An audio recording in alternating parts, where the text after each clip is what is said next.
অসমৰ ৰাজনৈতিক জগতৰ এক উজ্জ্বল নক্ষত্ৰ আছিল তেওঁ। চিৰতৰুণ ব্যক্তিত্বৰ অধিকাৰী তেওঁ আছিল এগৰাকী বিচক্ষণ ৰাজনীতিক।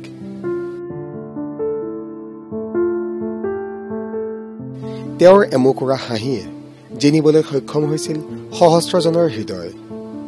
কিন্তু এতিয়াৰে পৰা এই হাঁহি আৰু কাহানিও দেখিবলৈ পোৱা নাযাব। দেখা পোৱা নাযাব নাচনীৰ সৈতে হাত মেলি কৰা তেওঁৰ সেই বিহু নৃত্য। দেখা পোৱা নাযাব ডেকা যুৱকৰ দৰে নানা ক্ৰীড়া অনুষ্ঠানত অংশ লোৱাৰ তেওঁ সেই মনোৎসাহী দৃশ্য।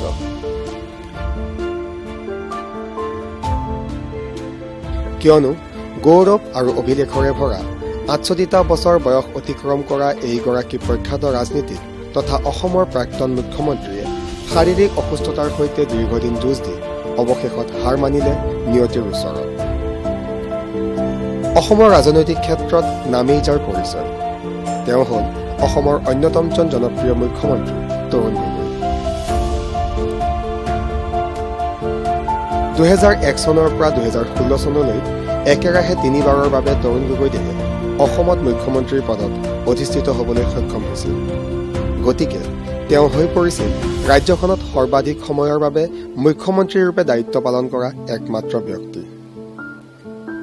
ৰাজনৈতিক জীৱনকালত নিজৰ কৰ্মৰাজিৰে বহু নজিৰ স্থাপন কৰি থৈ যোৱা এইগৰাকী বৰ্ষীয়ান ৰাজনীতিকে সোমবাৰে গুৱাহাটী চিকিৎসা মহাবিদ্যালয়ত শেষ নিশ্বাস ত্যাগ কৰাত শোকস্তব্ধ হৈ পৰে ৰাজনৈতিক মহলৰ লগতে প্ৰায় সকলো শ্ৰেণীৰ লোক। গগৈদেৱৰ মৃত্যুৰ বতৰা অসমবাসীক পোনপ্ৰথমে প্ৰদান কৰে তেওঁৰ একালৰ অত্যন্ত ঘনিষ্ঠ ৰাজনীতিক তথা বৰ্তমান ৰাজ্য চৰকাৰৰ এগৰাকী দায়িত্বশীল মন্ত্ৰী ডক্টৰ হিমন্ত বিশ্ব শৰ্মাই। প্ৰাক্তন মুখ্যমন্ত্ৰী তৰুণ গগৈ ডাঙৰীয়াই সুদীৰ্ঘকাল জীৱনৰ বাবে সংগ্ৰাম কৰাৰ পিছত আজি সন্ধিয়া ৫:৩৪ বজাত শেষ নিশ্বাস ত্যাগ কৰে।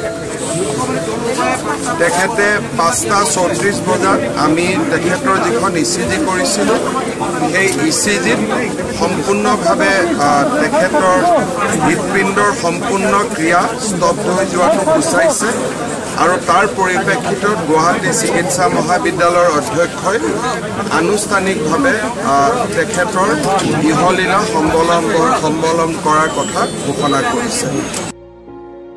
প্ৰাক্তন মুখ্যমন্ত্ৰীগৰাকীৰ বিয়োগৰ বতৰা পাই জনপ্ৰিয় নেতাগৰাকীক শেষ শ্ৰদ্ধাঞ্জলি জ্ঞাপন কৰিবলৈ অগণন গুণমুগ্ধই সোমবাৰে দিনৰে পৰাই ভিৰ কৰি ৰাখিছিল চিকিৎসালয়ৰ চৌহদ।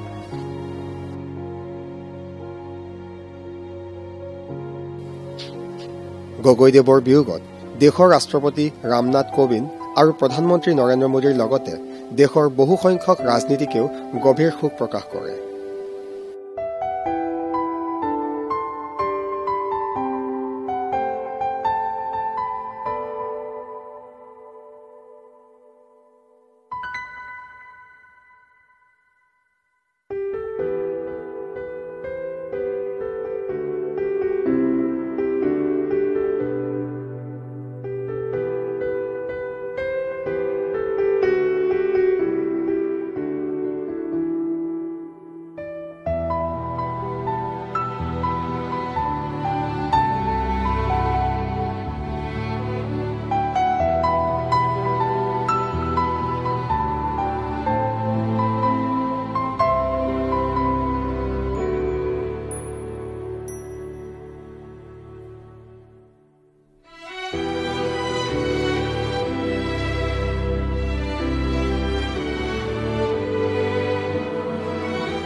আনহাতে প্ৰাক্তন মুখ্যমন্ত্ৰীগৰাকীক শেষ শ্ৰদ্ধা জ্ঞাপন কৰিবলৈ সকলো চৰকাৰী কাৰ্যসূচী বাতিল কৰি অসমৰ মুখ্যমন্ত্ৰী সৰ্বানন্দ সোণোৱালেও সোমবাৰে বিশেষ বিমানেৰে গুৱাহাটীলৈ উভতি আহি পোনে পোনে উপস্থিত হয়হি গুৱাহাটী চিকিৎসা মহাবিদ্যালয়ত।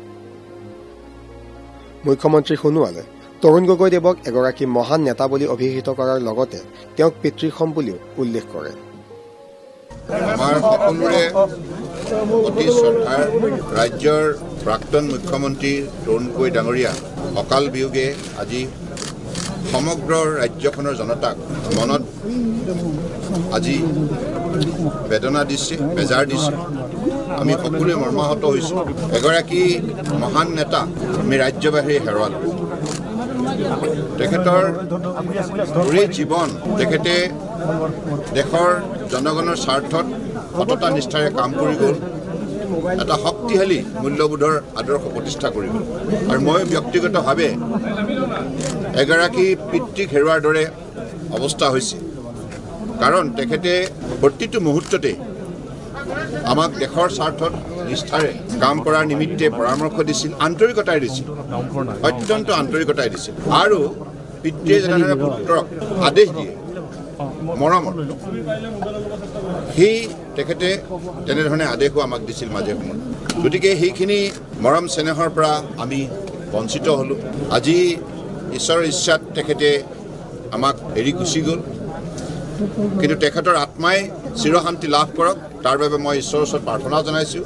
শোকসন্তপ্ত পৰিয়ালৰ সকলো সদস্যক মই গভীৰ সমবেদনা জ্ঞাপন কৰিছোঁ। আজি এই মুহূৰ্তত মই পুনৰবাৰ অত্যন্ত ভক্তিভাৱেৰে শ্ৰদ্ধা সহকাৰে গগৈ ডাঙৰীয়ালৈ মোৰ গভীৰ শ্ৰদ্ধাঞ্জলি আৰু প্ৰণাম জনাইছোঁ। মই শপত লোৱাৰ প্ৰাক মুহূৰ্তত তেখেতৰ ঘৰলৈ গৈছিলোঁ। মই কৈছিলোঁ যে গগৈ দা, আপুনি আশীৰ্বাদ দিয়ক, আপুনি গাইড কৰিব লাগিব। আমাৰ ৰাজ্য পৰিচালনা কৰাৰ অভিজ্ঞতা নাই, কিন্তু আপুনি সকলো সময়তে অভিভাৱকৰ দৰে দিহা পৰামৰ্শ দিব লাগিব। গগৈ দাই তেতিয়া লগে লগে কৈছিল, তুমি চিন্তাই নকৰিবা, কিন্তু তুমি ৰাজ্যখনৰ বৰাক ব্ৰহ্মপুত্ৰ পাহাৰ ভৈয়ামৰ ৰাইজক আন্তৰিকতাৰে নিষ্ঠাৰে সেৱা আগবঢ়াই যোৱা, সকলো সময়তে আমি তোমাৰ লগত থাকিম। তেনেধৰণে মৰম যাচিছিল, আন্তৰিকতাৰে তেখেতে আমাক উৎসাহিত কৰে।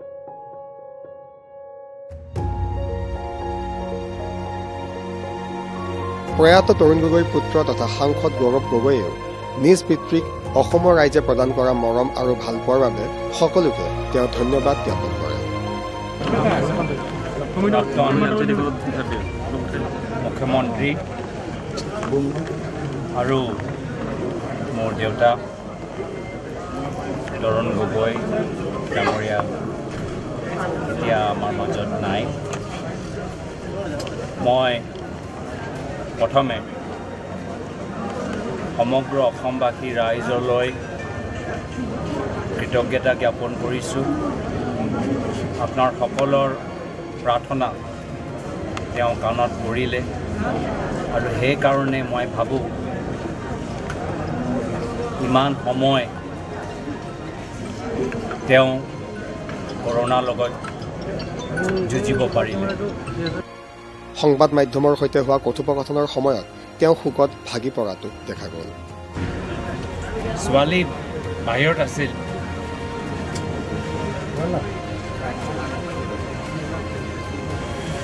ছোৱালী বুঢ়িয়াৰ কাৰণে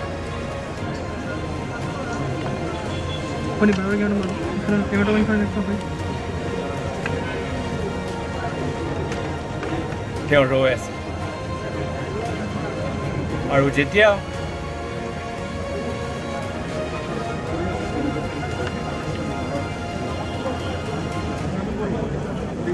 তেওঁৰ ছোৱালী আহিল,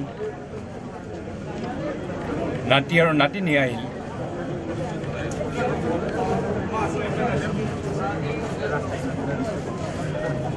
আমাক সকলক বিদায় দি গ'ল। এইবছৰ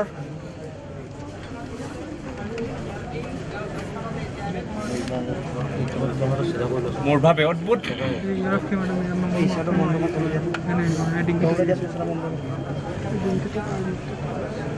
ভগৱানে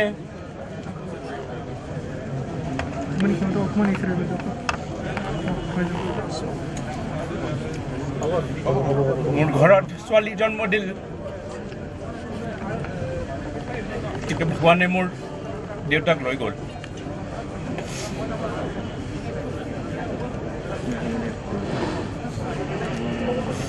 এইটোৱে সময়ৰ সত্য, আৰু ভগৱানৰ নিৰ্দেশ মৰ্মে মই গ্ৰহণ কৰিছোঁ। কংগ্ৰেছ দলৰ সভাপতি তথা ৰাজ্যসভাৰ সাংসদ ৰিপুণ বৰাইও প্ৰয়াত মুখ্যমন্ত্ৰীগৰাকীৰ মৃত্যু অসম প্ৰদেশ কংগ্ৰেছ দলৰ বাবে এক অপূৰণীয় ক্ষতি বুলি অভিহিত কৰিছে। আমি আজি ভাষাৰে প্ৰকাশ কৰিব নোৱাৰোঁ, আমাৰ হাতত কোনো ভাষা নাই, আমি সকলো আৱেগিক হৈ পৰিছোঁ। তেখেতৰ মৃত্যুৱে আমাৰ ৰাজ্যখনৰ কথাটো বাদেই, ৰাজ্যখনৰ সামাজিক জীৱনৰ কথা বাদেই আমাৰ কংগ্ৰেছ দলৰ প্ৰতিও সাংঘাতিক বিস্তৰ ক্ষতি হৈছে। আমাৰ দলৰ আজি আমি অভিভাৱকহীন হৈ পৰিলোঁ। আমি আমাৰ সকলোৰে একমাত্ৰ অভিভাৱক তেখেত আছিল আৰু এইটো আমাৰ কাৰণে অতি অপূৰণীয় ক্ষতি, এটা ডাঙৰ শূন্যতাৰ সৃষ্টি হৈছে আৰু এই অপূৰণীয় ক্ষতি হয়তো অনাগত দিনত আমি পূৰণ কৰিব পাৰিম নে নোৱাৰোঁ সেইটো সময় লাগিব।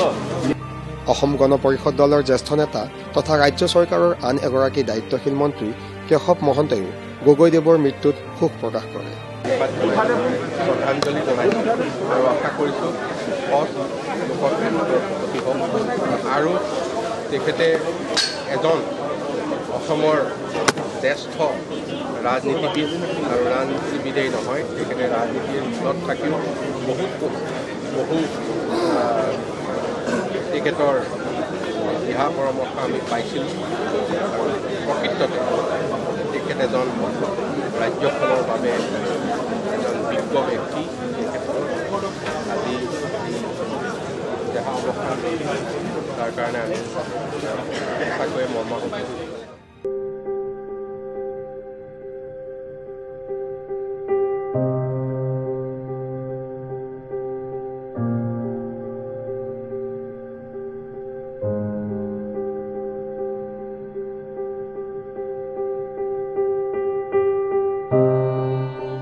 বিচক্ষণ ৰাজনীতিকজনৰ মৃত্যুৰ শোকাবিহ্বল এটা দিন পাৰ কৰাৰ পাছত মঙলবাৰে প্ৰাক্তন মুখ্যমন্ত্ৰীগৰাকীৰ পাৰ্থিৱ শৰীৰ গুৱাহাটী চিকিৎসা মহাবিদ্যালয়ৰ পৰা পোনে পোনে লৈ যোৱা হয় দিছপুৰস্থিত তেওঁৰ চৰকাৰী বাসগৃহলৈ। আৰু এই যাত্ৰাত নেতাগৰাকীক সংগ দিয়ে তেওঁৰ অগণন গুণমুগ্ধই।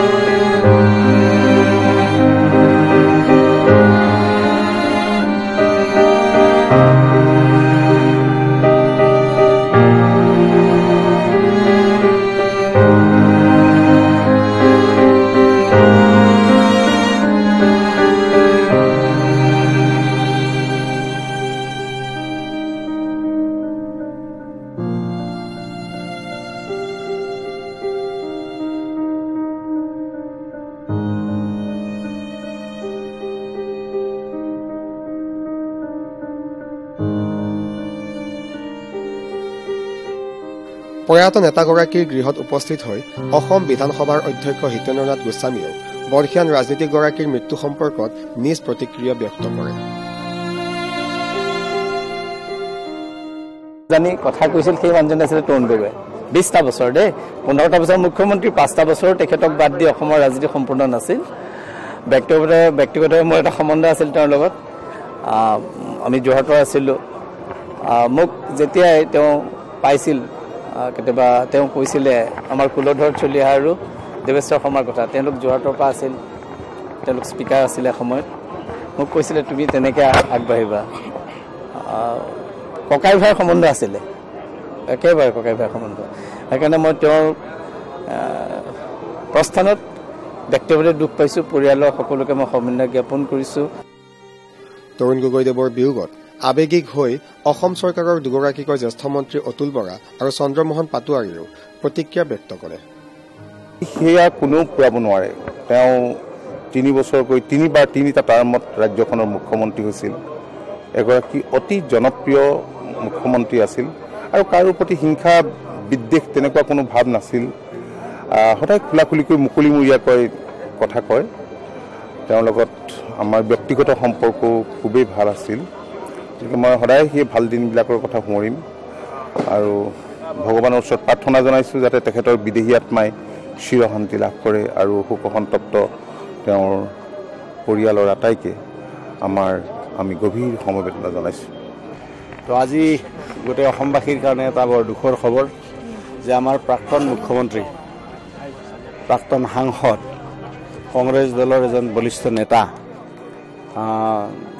শ্ৰদ্ধেয় তৰুণ গগৈ ডাঙৰীয়াৰ মৃত্যুত আজি আমি গভীৰ শোক প্ৰকাশ কৰিছোঁ। অসমবাসী ৰাইজে শোক প্ৰকাশ কৰিছে আৰু তেখেত সঁচাকৈ এজন ভাল সৰল সহজ আৰু উদাৰ মনোবৃত্তিৰ ব্যক্তি আছিল আৰু তেখেতে মুখ্যমন্ত্ৰী থকা অৱস্থাতো বা বিৰোধী পক্ষত থকা অৱস্থাতো অসমৰ বিভিন্ন সমস্যা বা অসমবাসীৰ কাৰণে তেখেতে সদায় মাত মাতি আহিছে আৰু 1985 চনত যেতিয়া ৰাজনৈতিক ক্ষেত্ৰখনত মই প্ৰৱেশ কৰিছিলোঁ, যেতিয়া মন্ত্ৰী আছিলোঁ, তেতিয়া তেখেত কংগ্ৰেছ দলৰ সভাপতি আছিলে। গতিকে তেতিয়াৰ পৰা আজিৰ দিনটোলৈকে তেখেতৰ এই শেষ দিনলৈকে তেখেতৰ লগত আমাৰ সম্পৰ্ক আছে। গতিকে তাৰ উপৰিও যেতিয়া মই লিডাৰ অফ দ্য অপজিশ্যন আছিলোঁ, তেতিয়া তেখেত মুখ্যমন্ত্ৰী আছিল। তাতেও দেখিবলৈ পাইছোঁ যে মুখ্যমন্ত্ৰী হিচাপে বিৰোধী পক্ষক যিখিনি সন্মান দিব লাগে গণতন্ত্ৰৰ নিয়ম মতে, সেই সন্মানখিনি তেখেতে প্ৰদৰ্শন কৰিছিল। প্ৰাক্তন মুখ্যমন্ত্ৰীগৰাকীৰ মৃত্যুত শোক ব্যক্ত কৰে সাংসদ প্ৰদ্যুৎ বৰদলৈ, সাংসদ ভুৱনেশ্বৰ কলিতা আৰু নকৈ বিজেপিত যোগদান কৰা প্ৰাক্তন সাংসদ Biswajit দৈমাৰীয়েও। Actually, frankly speaking, he had been not only a mentor, but he did literally hand-holding for me. He ushered me in the world of politics. I was a student and I got associated with the Congress party when I was barely 17 years. And since then, he had always been, he was somebody that we used to look up to him. প্ৰয়াত মুখ্যমন্ত্ৰী শ্ৰীযুত তৰুণ গগৈ ডাঙৰীয়া, পোনপ্ৰথমে মই তেখেতৰ প্ৰতি মোৰ আন্তৰিক শ্ৰদ্ধাঞ্জলি জ্ঞাপন কৰিছোঁ। তেখেতৰ মৃত্যু আমাৰ কাৰণে, আমাৰ ৰাজ্যখনৰ কাৰণে, আমাৰ কাৰণে, জনসাধাৰণৰ কাৰণে এটা অপূৰণীয় ক্ষতি আৰু তেখেতৰ যি ব্যক্তিত্ব আৰু তেখেতৰ যি ৰাজনৈতিক মতবাদ তথা তেখেতৰ যি ৰাজনৈতিক পৰিক্ৰমা, এইটো এক বিশাল পৰিক্ৰমা। ৰাজনীতিত আহিছিলোঁ তো তেতিয়া বড় সমস্যা জ্বলন্ত হৈ আছিলে আৰু এই ক্ষেত্ৰত তেখেতে বড় সমস্যা সমাধানৰ কাৰণে কমপ্লিটলি বল্ড এটা ইনিচিয়েটিভ লৈ ফালে BLTৰ আলোচনাত তেওঁ সম্পূৰ্ণভাৱে গুৰুত্ব প্ৰদান কৰি 2003 চনত BTC চুক্তি কৰিছিলে আৰু সেই চুক্তি অকল চুক্তি হিচাপে নাৰাখি তেখেতে সেই চুক্তিখন সম্পূৰ্ণ আপোনাৰ কাৰ্যকৰী কৰি ফালে আজি এই BTC এই ষ্টেটাছত আনিছে। ইয়াৰ লগতে যিখিনি পিছ পৰি থকা শ্ৰেণী বা জাতি জনগোষ্ঠী আছে এওঁলোকৰ কাৰণেও তেখেতে বহুত ডাঙৰ কাম কৰি আহিছে।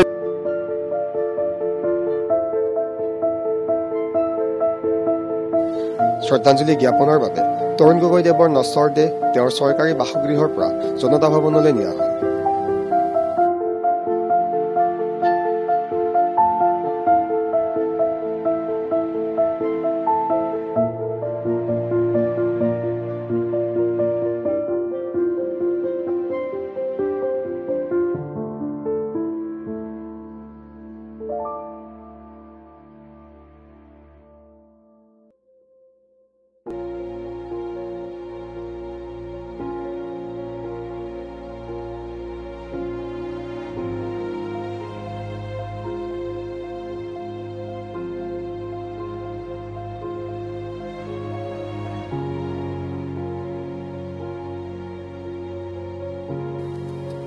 তাৰ পাছতেই গগৈদেৱৰ পাৰ্থিৱ শৰীৰ পুনে পুনে লৈ যোৱা হয় অসম প্ৰদেশ কংগ্ৰেছ দলৰ মুখ্য কাৰ্যালয় গুৱাহাটীস্থিত ৰাজীৱ ভৱনলৈ, য'ত তেওঁৰ অগণন গুণমুগ্ধই বৰ্ষীয়ান নেতাজনক সিক্ত নয়নেৰে শ্ৰদ্ধাঞ্জলি জ্ঞাপন কৰে।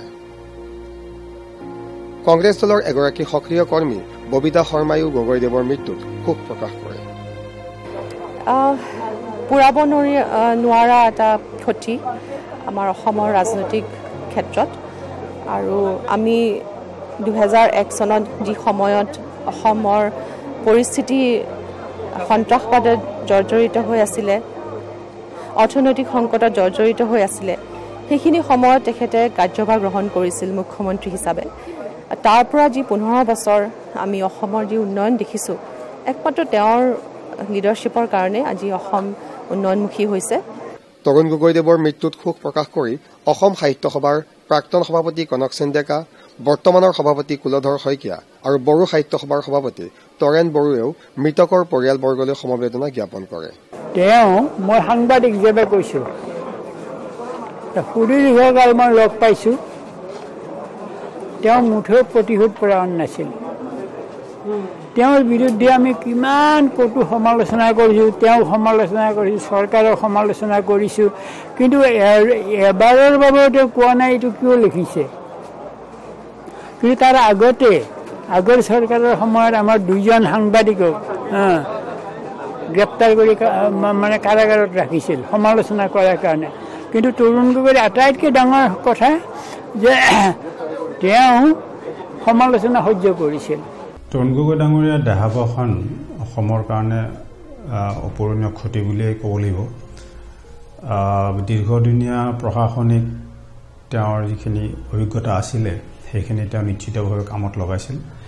লগাই অসমৰ সৰ্বাংগীন উন্নতিৰ কাৰণে কৰা কিছু কাম আজিও অসমৰ ৰাইজে স্মৰণ কৰে। লগতে এটা কথা ক'ব লাগিব যে তেখেতৰ হাঁহিমুখীয়া ৰাজনীতিক এজনৰ যিখিনি ৰাইজৰ লগত সংযোগ, গণসংযোগ, সেইখিনি বৰ ডাঙৰ কথা বুলি মই ভাবোঁ। আৰু সেইকাৰণে আজি অসমৰ প্ৰত্যেকজন ব্যক্তিয়ে তেওঁৰ মৃত্যু সময়ত অতি আন্তৰিকভাৱে শোক প্ৰকাশ কৰিছে। আমি অতি মৰ্মাহত হৈছোঁ। অসমৰ এজন প্ৰবীণ ৰাজনীতিবিদ তথা 15 বছৰ কাল অসমৰ প্ৰাক্তন মুখ্যমন্ত্ৰী শ্ৰী তৰুণ গগৈ যোৱাকালি গুৱাহাটী মেডিকেল কলেজত ইহলীলা সম্বৰণ কৰে। তেখেতৰ অকাল মৃত্যুত অসম তথা ভাৰতবৰ্ষই এক বিশিষ্ট ৰাজনীতিবিদ হেৰুৱালে। তেখেতৰ মৃত্যুৰ বাতৰি পাই আমি অতিকৈ মৰ্মাহত হৈছোঁ। বড়ো সাহিত্য সভাই তেখেতৰ মৃত্যুত আমি অতিকৈ দুখ প্ৰকাশ কৰিছোঁ। তেখেতৰ কাৰ্যকালত তেখেতৰ বলিষ্ঠ নেতৃত্বত অসমত বিভিন্ন জাতিগোষ্ঠীৰ মাজত ঐক্য সংহতি শান্তি সম্প্ৰীতি বজাই ৰখাৰ কাৰণে তেখেতে চেষ্টা কৰিছিলে। অৱশেষত ৰাইজে শ্ৰদ্ধাঞ্জলি জ্ঞাপন কৰাৰ সুবিধাৰ্থে সকলোৰে আদৰৰ প্ৰাক্তন মুখ্যমন্ত্ৰীগৰাকীৰ নশ্বৰ দেহ শ্ৰীমন্ত শংকৰদেৱ কলাক্ষেত্ৰত 2 দিনৰ বাবে ৰখাৰ ব্যৱস্থা কৰা হয়। গতিকে এনে এক মুহূৰ্তত মহান নেতাগৰাকীলৈ DD অসমৰ ফালৰ পৰা শ্ৰদ্ধাঞ্জলি জ্ঞাপন কৰাৰ লগতে তেওঁৰ শোকসন্তপ্ত পৰিয়ালটোলৈ সমবেদনা জ্ঞাপন কৰা হৈছে।